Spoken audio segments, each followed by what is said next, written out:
How's everybody doing? Uh, my hair is so freaking long. I really have to find a new stylist, barber, hair cutter. Um, yeah, it's just like, gee, look at this. I mean, it's crazy how long my hair is right now. I mean, my hair is really long. I mean, it used to be down to here on both sides for a while. I mean, I thought it looked great. It wasn't. Now I look at pictures, I'm like, yeah, I probably should have cut my hair before. It was not becoming of my age at that point. I still thought I was 20. But yeah, I need to cut my hair because it's way long. So don't mind the completely crazy do. It's just out of control. I just haven't had time to do it, and I have to find someone to do it. Wes is no longer cutting hair. He's working at a Harley Davidson shop, and he's the head or ex-head bartender who's the grandson of notorious country outlaw. Um, oh, what's his name? I just forgot. I hate that. That's just my brain not working properly. Take this job and shove it. What's his name? Damn it. What do you know, Piscopo? What's his name? I forget. Anyway, um, so that, and today was the last, I had to spend the day doing auction pickup again. So today was the last day of people picking up their auction stuff. So now I'm just left with this very empty, very sad building with a lot of just random crap laying around in it. Lots of things that didn't get picked up or sold too. So I need to know what I'm going to do with them now. Like I have like at least half a dozen guitars. The ones that didn't get stolen that were still on the wall. The other ones that I had taken down, they all got stolen. Some gold records that are on eBay, and eBay is now telling me they're going to suspend my account because I haven't paid them for stuff that I've sold. Sorry, I did not try and scam you, but someone scammed me. Yeah, that's a whole story I have not even ever gone into yet. I'll have to go into that tragic, sad tale of being scammed on eBay. Yeah. But yeah, so I'm done with the auction. So now I just have stuff, the remains of things. I was taking things apart today. Someone came to buy the windows from the studios. And I was like, yeah, they're going to be a lot of work. That's not going to be easy to do. They're really big. They're really heavy. They're armor-light, bulletproof glass bank vault windows. It took me, me and like 6 people to move one of them. You have to disassemble it using like, industrial grade suction cups to take the glass out first. Because that's like triple plated. Yeah. Once he saw it, he was like, oh, I don't think I'm going to get these. I'm like, yeah, I'm not shocked by that turn of events. It just was like, oh, I'm just going to get these. They'll be great. I'll use it for this and this. I'm like, okay. I was like, this is going to be more the work than you may consider. This isn't a one-man job, and I'm not taking them out for you. I put them in. There's no way I'm taking those out. I was pretty helpful with most other people removing stuff. But I was like, no, I know exactly how much work that would be. It was a Herculean task to take them out of the old building and bring them to the new one. I'm not going to do it again. I'm just not in the mood. I was like, fuck it. Just not. Welling Jennings. No, not Welling Jennings. Good Lord. Come on. No, not Welling Jennings.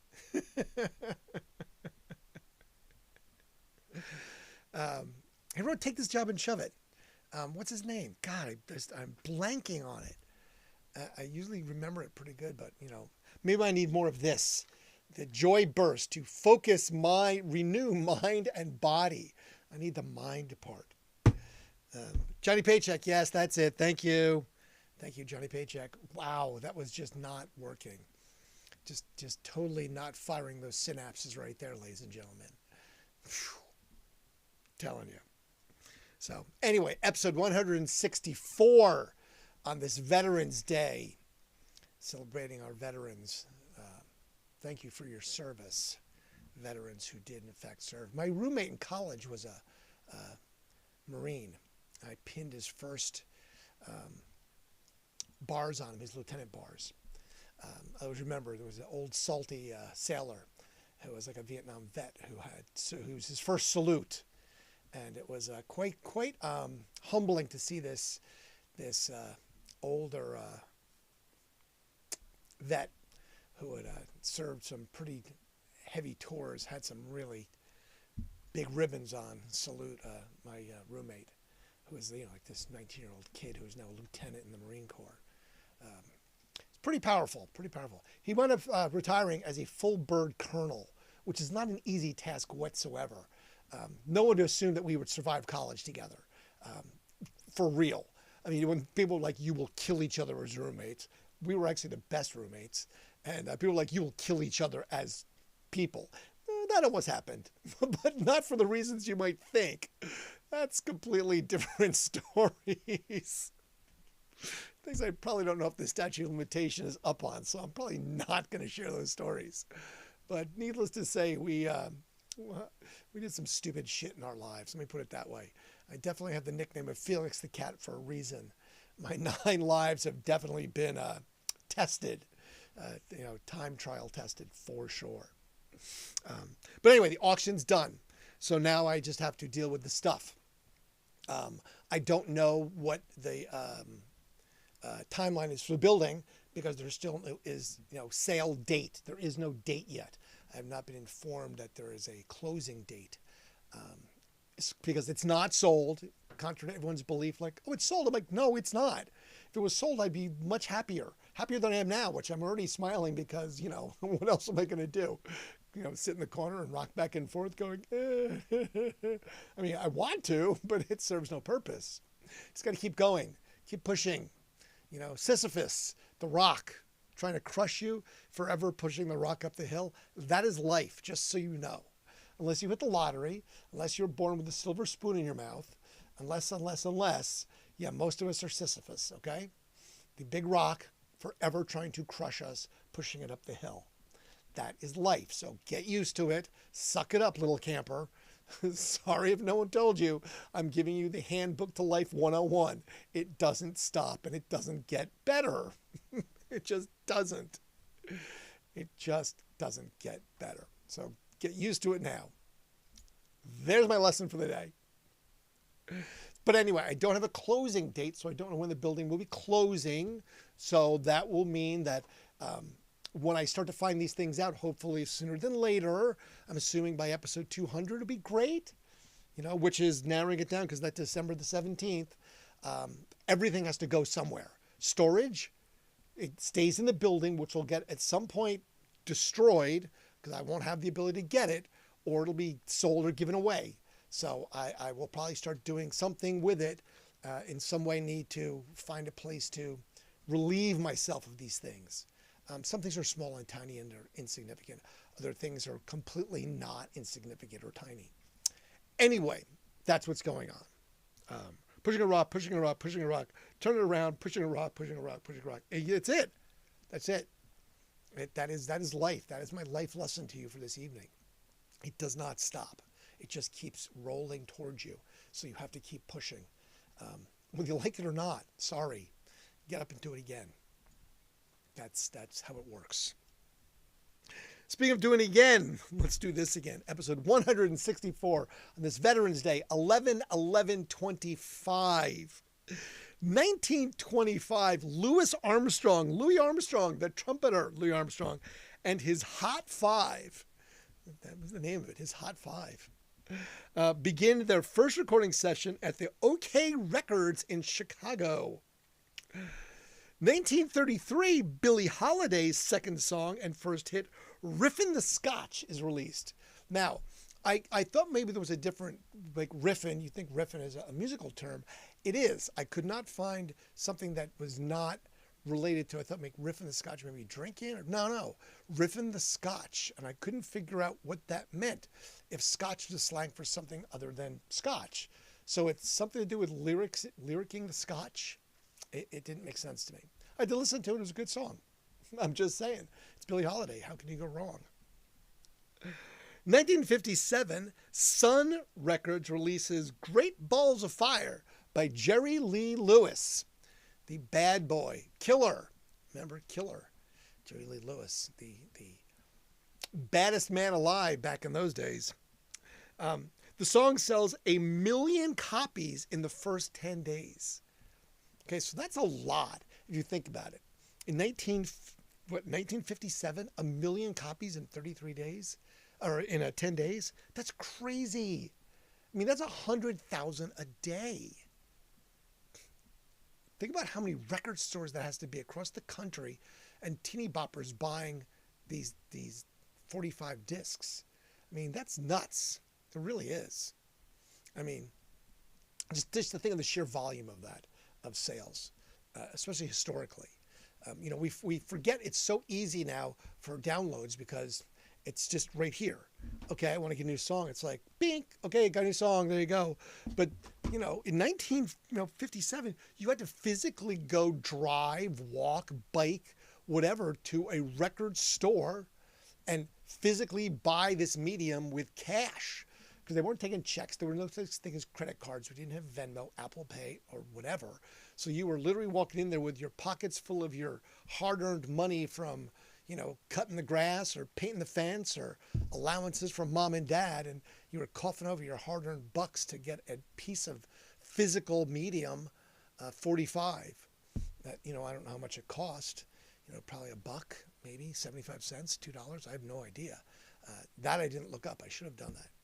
But that's just it. Just a lot. 1 million physical medium copies of this sold in 10 days. Far out. 1963. I'm just keep doing this because my hair is completely just.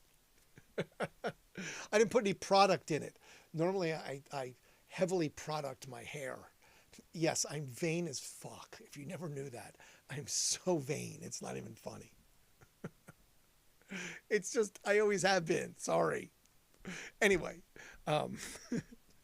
Brian Epstein and Ed Sullivan sign a deal to make sure that the Beatles have a 3-show appearance package with the purveyor of the Ed Sullivan Show.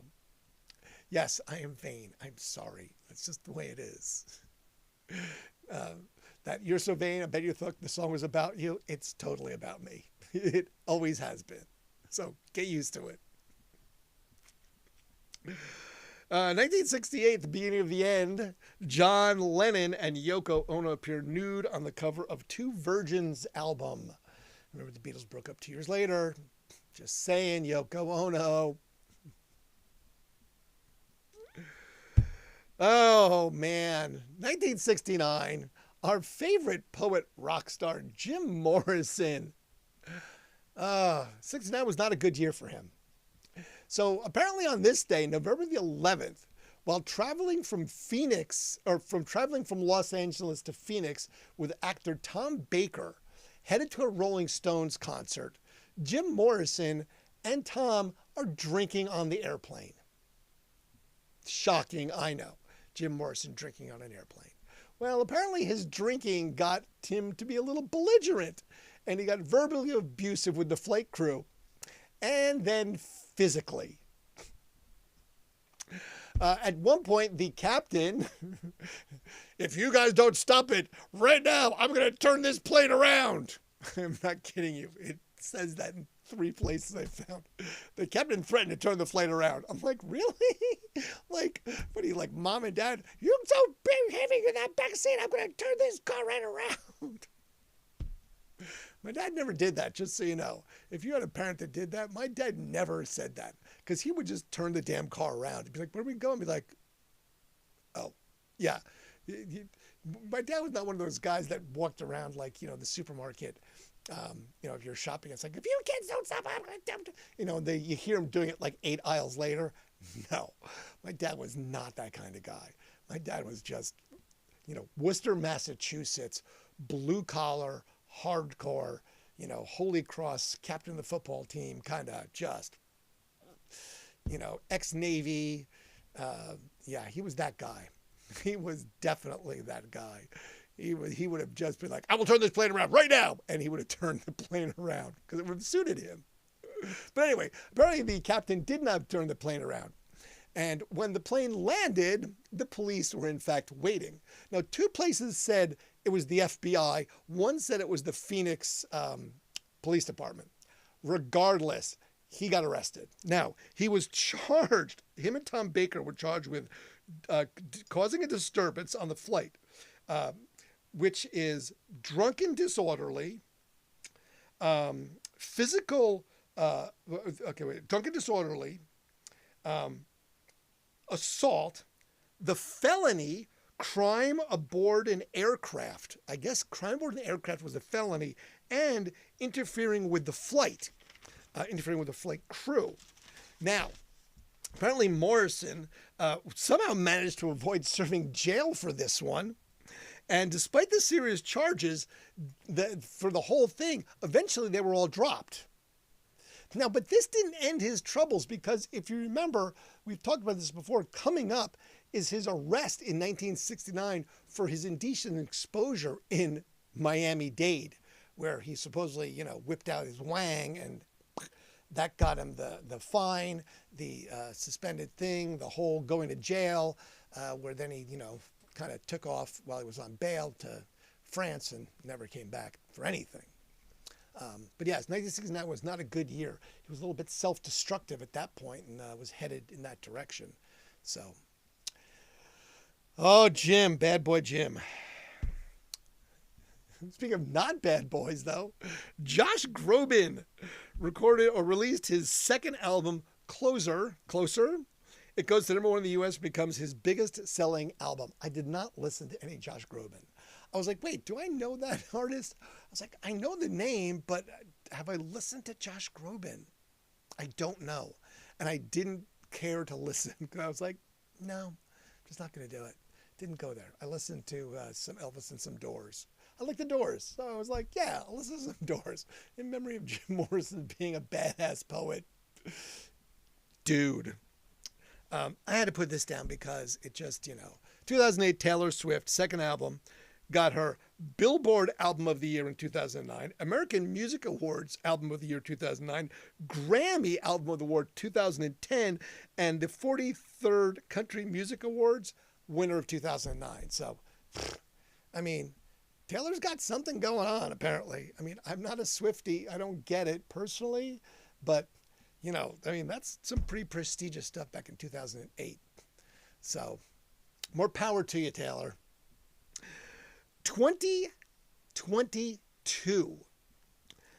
An ad poster for the ill-fated Winter Dance Party concert featuring Buddy Holly, the Big Bopper, and Richie Valens on February 3rd of 1959. The actual day that they all died in a plane crash, sells at an auction for, ready for this one? This is a poster, just a poster. No autographs, nothing, just a poster about this date. $447,000. $447,000. $500,000 for a piece of paper that basically just says, this is the date of this show. That's just, to me, again, I'm sorry. I just don't have the collector gene. I have the hoarder gene. I tried to do this the other night. See, I'm surrounded by it. I've got stuff everywhere. I am a hoarder through and through. Don't get me wrong. I have completely too much shit in my life. I mean, I do. It's everywhere. Okay? I mean, my garage, I can only park one car in my garage. I mean, the radio station is a 10,000 square foot man cave of stuff. I have, 4 shipping containers filled with stuff. 4 40-foot shipping containers filled with things. I mean, I use the stuff. I mean, there's, it's filled with tables and chairs and garbage cans and things for wine festivals, which I'm planning to do my winter wine festival. But I just don't collect, I guess, things that have value that are worth $447,000 for a poster. I did. They're on the walls at the station, but they were for everybody to enjoy. That was the point. I don't collect them to keep them for me. I guess, yeah, I don't have that collector gene. But anyway, that's insane. $447,000 for the poster. We'll talk about some other crazy numbers for things in a minute. 1954, going from 2022 backwards to 1954, Bill Haley scored his first U.S. top 10 with Shake, Rattle, and Roll. I'm going to shake, rattle, and roll. I'm going to shake, rattle, and roll. I did listen to that. Haley dropped his country cowboy image 18 months earlier. He also changed his name from the Saddlemen to Bill Haley and His Comets.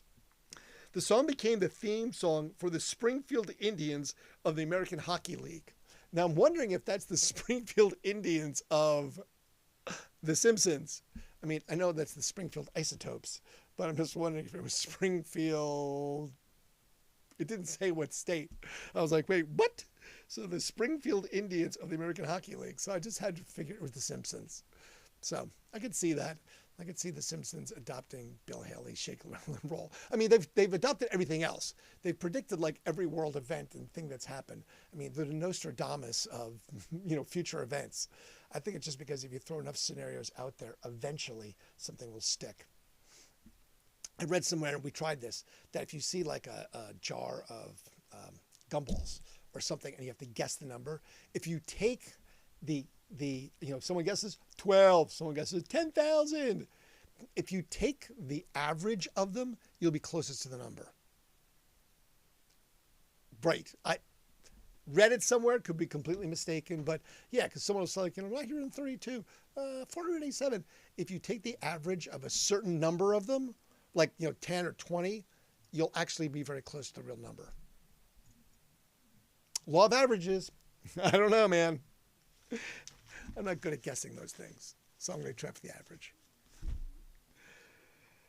1957, Elvis the King appeared at the Schofield Barracks, Hawaii, performing his last show of the 1950s. Elvis entered the Army in 1958. This was 1957 in March, and he stayed in the Army for 2 years till March of 1960. At the time of his draft, because Elvis was drafted into the Army, because the draft was in full swing back then, Elvis was one of the best known names in the entertainment industry in the world. Already in 1957, the Elvis. Now this one I found to be, this is pretty breakneck speed, if you think about what, again, production-wise, because you have to sort of think about things historically. In 1965, the Beatles' final recording session for the album Rubber Soul took place today on the 11th of November at Abbey Road Studios in London. They had to add 3 songs to it, so they added 2 new ones and an old one that they pulled off the shelf. It only took 2 takes for the 3 songs to be put onto it. Rubber Soul was then completed and mastered, and the finished copies of the album were in shops in the US and the UK only 25 days later. That's crazy if you think about that. That it had US and UK distribution on December 3rd and December 6th, respectively, like all across the United States and all across the UK on December 3rd and then December 6th. Like 3 weeks. Okay, we're done today. So master it, start pressing them tomorrow, start getting them shipped and stocked, and we want these things on the shelves selling in 3 weeks. That's nuts. I mean, that really is. Just again, think about the 1965, we didn't have the ability to sort of send things over the internet, have things. You had to physically press these at one location and distribute them. Crazy. 1971, BBC, Top of the Pops, celebrated its 400th show with Tom Jones, Cher, and others. We've talked about Top of the Pops before because a bunch of artists have been on that. Now this one's just, again, Final Destination shit right here. 1972, the Allman Brothers Band bass player Berry Oakley, B-E-R-R-Y, Berry, not Barry, Berry Oakley, was killed when his motorcycle hit a bus. Okay? It was at the same intersection that a year previous, just Dwayne Allman died on a motorcycle after he swerved to miss a car and crashed into a crane, and then the motorcycle landed on him, where he ultimately died from that. Same intersection. This happened on the 11th of November. Dwayne was killed on the 29th of October, 1971, 1972. So just a little over a year, same location, both killed on a motorcycle in the same band. They were both 24 years old. Same age. I mean, I'm sorry, that's some Final Destination shit right there. Just, okay. So if you're named Allman, do not go near the intersection when you're 24 and do not ride a motorcycle, apparently. It's just, either that or it's a really dangerous intersection or they were really bad motorcycle drivers. I don't know. One of the three. All of the above. 1973. Oh, I don't know about this one. 1973, 30 U.S. radio stations broadcast a live Mott the Hoople concert across the country. Unfortunately, the reality was it was not live. It was actually staged. It was put in a studio and recorded with fake audience member noises, applause, and cheers. But it was dubbed as live when it absolutely was not. So people were pulling that crap back in 1973. Fake news. Damn. Oh, Todd, you did it to me. I was totally paying attention, and I did not see it coming. It's Todd's fault. I'm telling you. No, do not give me an update and restart my computer right now. Seriously. We can restart it right now. I do not want to use another time. What is up with this stupid computer? Before I even jumped on tonight, it was like, hey, we're going to restart the computer. I'm like, no, and it did. So I don't want to update anything. Now this was you. Look, and see, and this one automatically. Look at this right there. It automatically just restarted. Okay, I guess I won't be putting up anything from that computer tonight. What is up with that? So I guess everything was going to reset at exactly 11:30 on the 11th. Don't ask me, man. I didn't. It's not my updates. Crap. Anyway, yeah, that was fake news, not real. Totally made it up. I mean, I didn't make that up. I'm just telling you, Mott the Hoople did. 1978, David Bowie played night one of an 8-day tour in Australia and New Zealand. Part of the David Bowie's Heroes Tour, Heroes Australia. This was the first time Bowie ever spent down in the Southern Hemisphere, performing in Australia and New Zealand. 1978 as well, The Cars released My Best Friend's Girl. It was the very first picture disc that was commercially available to the public. The single went on to be number 3 hit in the UK, but only top 40 in the US. I went and looked at it. I have a bunch of picture discs that used to hang on the wall at the radio station. That was not one of them. But yeah, I forgot. Yeah, somebody had to be the first one. But yeah, I guess that Cars single was the very first picture disc that was commercially available. Yeah, that's just, kind of a cool thing. If you ever watched how they make discs, I don't know how they make picture discs. I've never seen that. I've seen how they make discs, but I imagine it's like a shrinky dink, Maybe it starts really big like this in a picture, and then they just kind of heat it up, and when they mold it, the picture stays. I don't know. That's the only thing I can think. And shrinky dinks, yeah. If you don't understand the reference, go Google it. It was a thing people did. I'll take the blame. Yeah, you will take the blame, Todd. It's always you. You're the one who's now jinxed me every time it goes black and it's not the end of the show.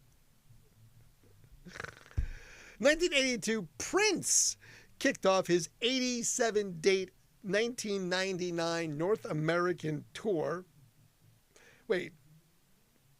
How did I screw that up so bad? Wait, it says 1998. 1982, Prince kicked off his 87-date 1999 North American tour at the Soldiers and Sailors Auditorium for Veterans Day in Chattanooga, Tennessee. Okay, I guess the tour was 1999. I'm like, wait, what did I screw up here? Was I not paying attention? I guess it was the tour was 1999. Okay. Wow, my brain definitely is foggy. I don't know what's going on with that. 1982, Mick Jagger appeared on the UK television show The Tube. He was given there the ability to defend the video of the Rolling Stones song Under Cover of the Night. The single had been banned by the Independent Broadcast Authority, the IBA. Irritable bowel syndrome, the IBS? I don't know. The IBA. The Tube aired the video sans Mick Jagger getting shot through the head. I guess that's why they banned it. And Jagger defended it as it was part of the art of the video and that it should not be banned. They banned it for the violence. That was the whole reason they banned it. Not to clickbait you and not tell you, but they banned it for the violence. The single peaked at number 8. I did try and find it for about a second, and I was like, I didn't really care that much. I had more to write. 1986, Pink Floyd released a statement basically saying that we don't care that Roger Waters is not happy with us using Pink Floyd. We're going to continue to use the name Pink Floyd for touring and for anything else, including the album that we're working on right now will be called Pink Floyd. Yes, Roger Waters tried to sue multiple times for that. They both wanted to use Pink Floyd, and he was not happy about them using Pink Floyd. 1990, a 21-year-old died at the ACD concert at Brendan Byrne Arena in Rutherford, New Jersey. Now, I have seen many shows at the Brendan Byrne Arena in Rutherford, New Jersey. That's where the Giants played, basically the Giants Stadium. Rutherford, New Jersey is basically where you would go dump bodies for your Tony Soprano. I mean, it's off the turnpike. You can take a train there. It's got all these reeds that grow in this swampy kind of marshland, and that's where the arena is. Apparently, he died outside, and the fan was attacked. I tried to find some details, but they were a little bit sketchy about the exact thing that occurred. But yes, not so great. 1999, Britney. Miss Britney Spears won 4 MTV Music Awards for Baby One More Time. She won Best Female Singer, Best Pop Act, Best Song, and Best Breakthrough Artist. Britney. 4 MTV Music Awards all at once. Who knew, right? We love Britney. I just love to hate Britney. She's just one of those Britneys. You know, like, come on. Poor thing. Shaves her head, loses her mind, marries Kevin Federline. It's just drama. Marsha. 2004, a Coldplay fan named Sarah Salisbury asked the band if they could please send their autographs so that she could sell them to raise money for her school charity. The band declined to send her the autographs and instead sent her a triple platinum RIAA album. The album was valued at over $5,500. There you go. They get the Good Guy Bravo Award of the day. Thank you, Coldplay, for being so nice about that. 2004, Liza Minnelli, and if you know the story, that was the first concert I ever went and saw, was Liza Minnelli. Yes, it was. I saw it in Worcester, Massachusetts at the Worcester Centrum with my cousin and his friend Jack. And then I had to drive the car home at the age of like 13 because they were too high and too drunk.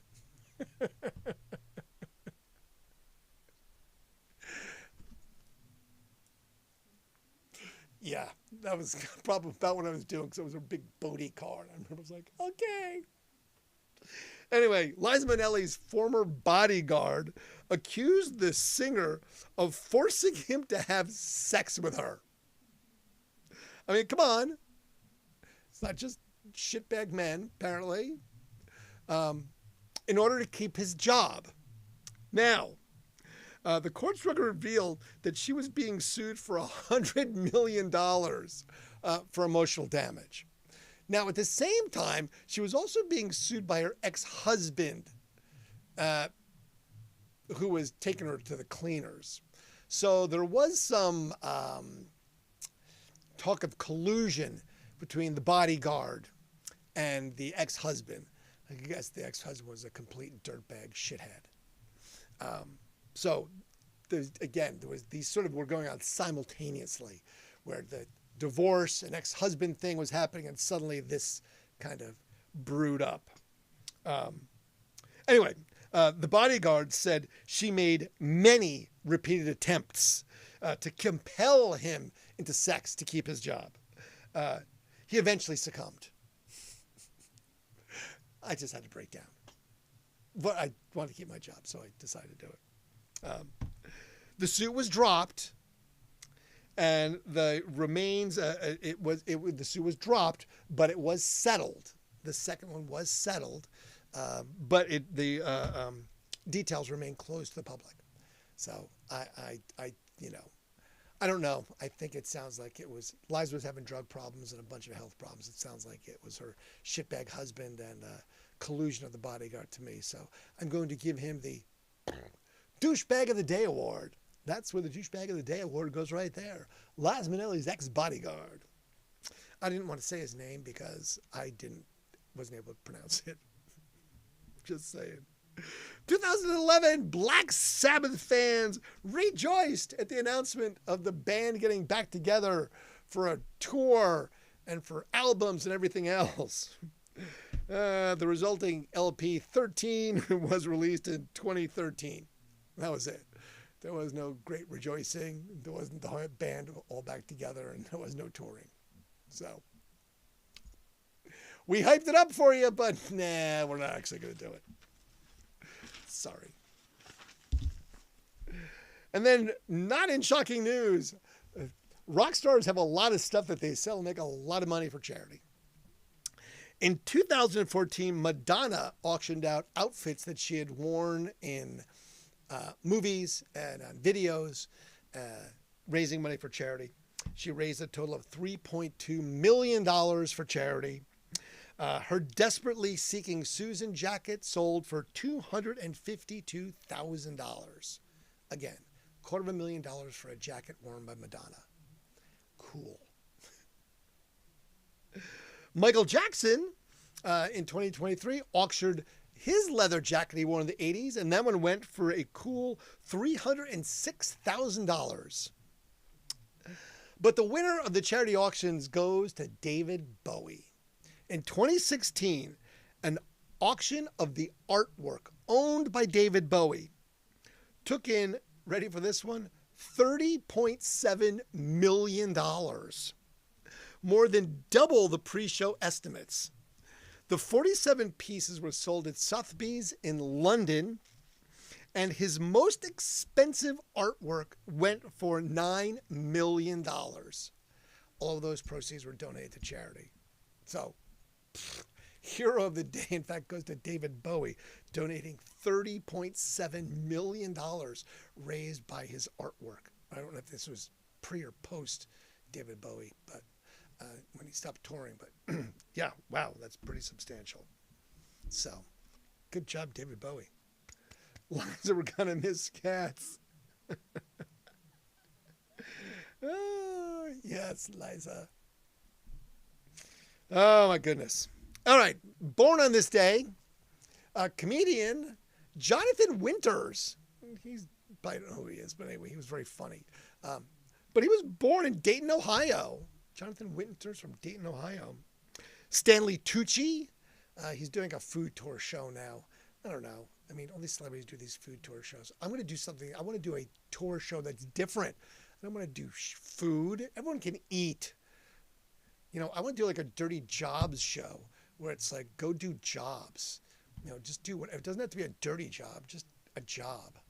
I'll go do this. Food show work too, though. Heinz, yeah, I can review that because I can make sure it's Heinz certified. Anyway, Stanley Tucci, 65 today. Demi Moore, 63 today. I always knew she was an alien. Do you know where she was born? Roswell, New Mexico. Really? Roswell, New Mexico was her birthplace? See? G.I. Jane, you are in fact an alien. You were born in Roswell, New Mexico.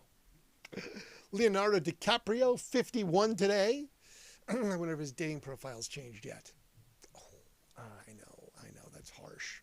But go read People and you'll figure it out. And John Baptiste is 39 today. Who else? Let's see. Paul Cowsill, born today, of the Cowsills. Andy Partridge of XTC, born today. Marshall Crenshaw, birthday today. And Jason White of Green Day, birthday today. The only people that I found of any real significance that died today. Robert Vaughn, the man from Uncle. He was in some other things too, but I remember that TV show, The Man from Uncle. Filthy Animal from Motorhead. He was the drummer from Motorhead. Filthy Animal died on this day. And Big Bank Hank from the Sugar Hill Gang, Rapper's Delight, passed away on this day. I have to move that. I keep saying that, right? It's one of those things I said, I've got to move that. I've got to move that. And I keep hitting it because it's right there. Because I've just always, The problem is that I have to cut it. See, if you don't know this about me, I'm a zip tie and duct tape guy. Okay? If it can't be fixed with zip ties and duct tape, it's broken. That's the way it works. I have zip ties everywhere. And of every shape and size, too. I'm trying to find, I know I have a bag of them somewhere. They're really, whoops, this is going to fall. Velcro as well, but yeah, so zip ties and duct tape. I've got zip ties everywhere. So I'd have to cut that down because then I have to zip tie it back up. So that's why I'm just lazy about doing that stuff because I don't really want to have to cut it down and re-zip tie. And so I'll just keep smacking it with my fingers and making excuses for not moving it. That seems so much easier to make excuses not to do that. So I did start watching Pluribus. I did watch the second episode last night. Yeah, it's definitely, there's a Rick and Morty, maybe more than one, with Unity. So you'll have to, if you watch Pluribus, you'll understand. If you've watched Rick and Morty enough, you'll understand the episode reference. We'll see. It's Vince Gill, the guy who made Breaking Bad. I don't know yet. It's not what I expected. It's kind of a sci-fi, kind of a character. Yeah, it's interesting. I'm not sure where it's going to go. It's gonna go somewhere. So I don't know. I may start Stumptown because I did, like I said, I got rid of all my apps and went back to using Spectrum because I need it for the Wi-Fi and everything else. And I burned through these damn shows too fast. I don't watch a lot of TV, except now I do at night. When I get done with this, I go sit on the couch and fall asleep on the couch, which I did last night. Oh, and I did wake up at 5 o'clock in the morning because I was freezing. Because guess what I didn't do last night, which I will tonight. You haven't heard the motor go off on the Steam return because I turned it off. I remember to tonight. I remember to last night as well. I just forgot to turn it back on. So it was like 50 degrees in my house at like 5 in the morning or like 49 or something. It was cold. It was cold as hell, like really cold. Because I have an old house that doesn't have insulation, the walls are just solid. So once the walls get cold, the house is cold. That's just the way it goes. So, these old rock houses. Anyway, I will remember to turn that back on when I walk up the stairs in a few minutes because it was cold as shit. And I will at some point get my hair cut because it is just too damn long. Anyway, all right. So that's that. That was 45 minutes of your life that you'll never get back. But I appreciate you being here. And hopefully I give you some education about things when it came to music and artists and things that go right and wrong in life and things that you should remember that, you know, we're all going to die. You just might as well enjoy while you got there. And yes, you will be pushing that rock up the hill your entire life, and it will run you over if you stop. So keep going, Sisyphus. Keep going. There it is. There's my positive reinforcement for you. All right. I'm going to find a little button over here that says FTB. And I guess that would stand for Fuck Tom Baker, since you got me arrested with Jim Morrison.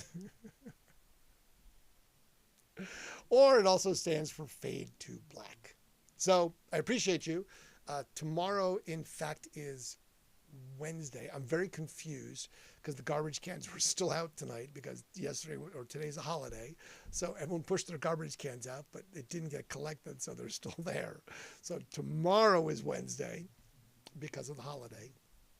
And I'm sure I will screw this up now and think it's Thursday and Friday when it's not, because I won't know what day the garbage cans are out. It throws me.